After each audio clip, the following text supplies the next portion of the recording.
Elevation Nation Conversations. God Body Shine, I'm here. How y'all doing? Hit that like, share, subscribe button. Drop a comment in the comment section. We gonna keep staying consistent on they ass. You dig? But how y'all doing out there? YouTube, Elevation Nation Tribe. I appreciate y'all for supporting. How y'all doing? Now we gonna get straight into it. I know y'all see the picture on the video. And I put that picture up there for a reason. I don't know what's going on with the YouTube streets and the YouTube community, but this shit has gotten ridiculous. We got old ass athletes and old actors and old rappers and old ball players sitting around telling stories about or from 20, 30 years ago, 35 years ago. We got comedians going on, Club Shay Shay, talking about other comedians and incidents that happened 20, 30, 40 years ago. And the community is tuning into it like it's a soap opera. And it's getting wild out here. But one of the things that I don't understand is on the YouTube, I guess the YouTube universe, a lot of people have started to see that you can make money on YouTube. So a lot of people are jumping on YouTube that really have no other outlets or no other options, like Megyn Kelly. She used to have I think she used to be on the TV, Fox News. And you got Candace Owens. She used to be on the news and things like that. So now they're all getting their own YouTube channels. A lot of the athletes like Gilbert Arenas, a lot of the old rappers and, things like that. So they're jumping on YouTube and they've jumped into the YouTube money game. So what they're seeing is they can use their contacts and connections from when they were in the industries or in sports arenas and things like that. They can pull on those favors and get those people to come on their shows and talk about nothing, basically, or talk about bullshit. Sit around talking about 20-year-old stories, 30-year-old stories, or incidents that happen that really aren't relevant or don't nobody give a fuck about. And they're starting to see that you can get a bag from it and you can make money from it. So what it does is it has a lot of people stuck in a time warp or a time zone. Like, we got Diddy on The Breakfast Club. Diddy hasn't really done anything relevant in over 20 years, but they keep interviewing him as if it was 1985 or the 2000s or whatever, reminiscing. And they're not making way for other people to come in the game and make money and, put out some new content and some new blood and just let new life and new energy into it. All the old entertainers and athletes still trying to hog up the space and take the wind out of the room. So I think it's time for their asses to sit down, but that's for another day. But on this picture right here, we got the white boy, Adam 22, that's a culture vulture. He basically came from a BMX biker background.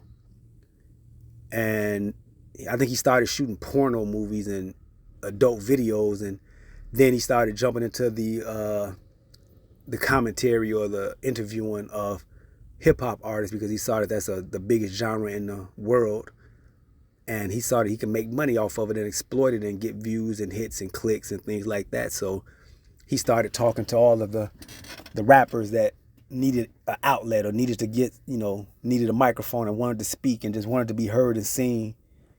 A lot of times they would just want to be heard and seen on some dumb shit, but he started giving them a platform.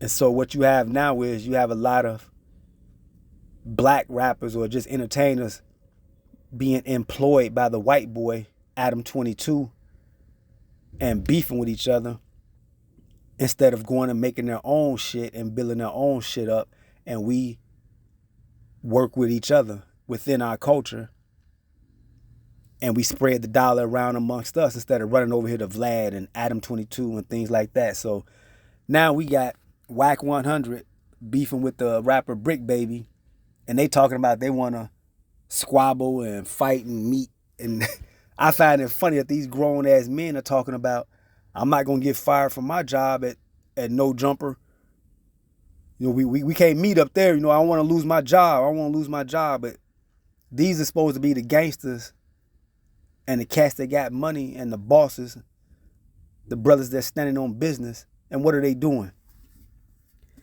They running behind talking about they work for the white boy and they don't want to lose their job, and they're not gonna lose their job or risk their job, but they want to beef and argue with each other and talking about killing each other or fighting each other. And that shit is just whack to me and funny to me. I don't get it. And what's crazy to me is they don't see it or they don't get it, and they're not even looking at it in that light. They seem to be so thirsty for some money or a bag that they willing to do anything.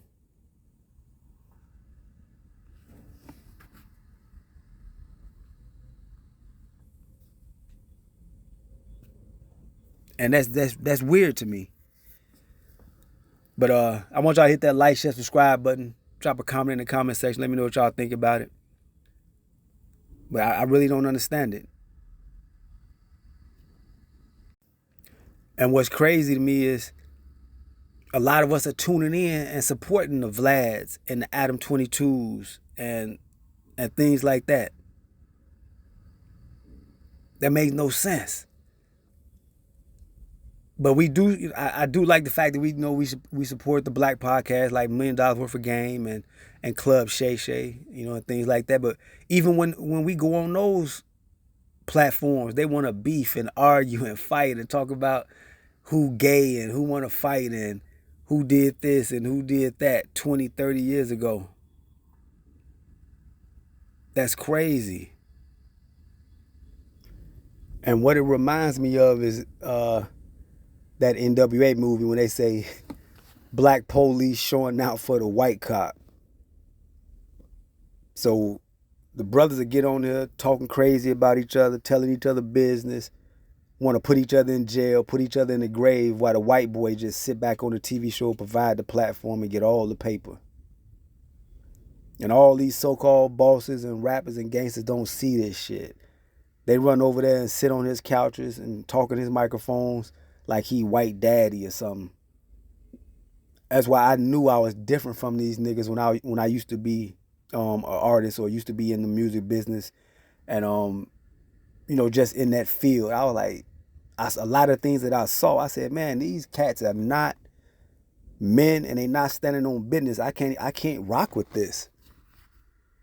And what's crazy is it's always the super lame motherfuckers or the idiot niggas that get the bag and get the money and really don't add anything to the culture or the community to kind of push it forward. You got WACK100. WACK100 is almost 60 years old, walking around talking about on Pyru,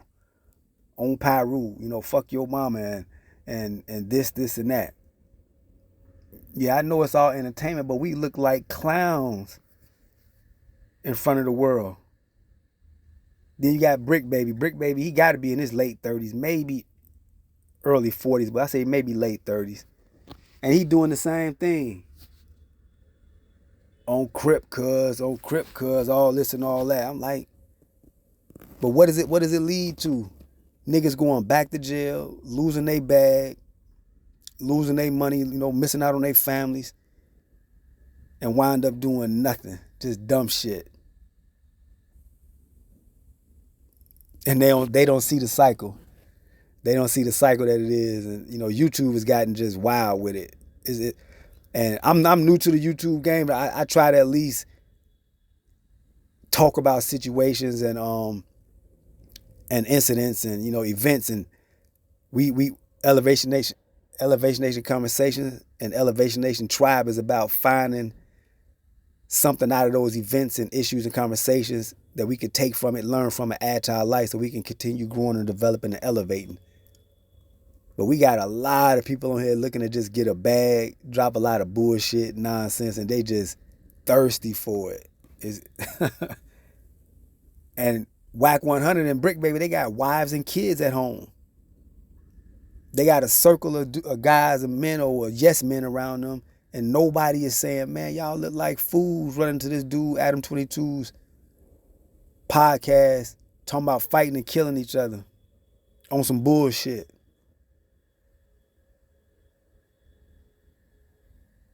While he's sitting around getting the money, laughing at their asses.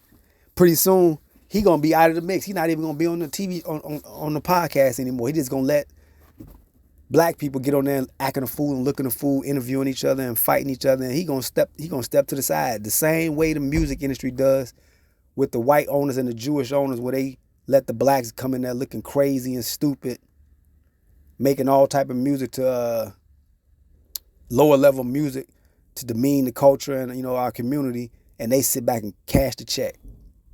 Then they'll kill the artists off and then take all your royalties and all your mechanics and publishing, give it to their grandkids, and they continue building wealth that way. And on top of that, they probably had life insurance on your ass, so now they getting the bag from that as well. Meanwhile, blacks are sitting down there fighting each other over scraps and crumbs. This shit got to stop, man. It's got us out there looking crazy, but I'm going to get off my soapbox. Hit that like, share, subscribe button. Drop a comment in the comment section. God Body Sean, that's me. I am him. Elevation Nation Conversations. I appreciate y'all for tuning in.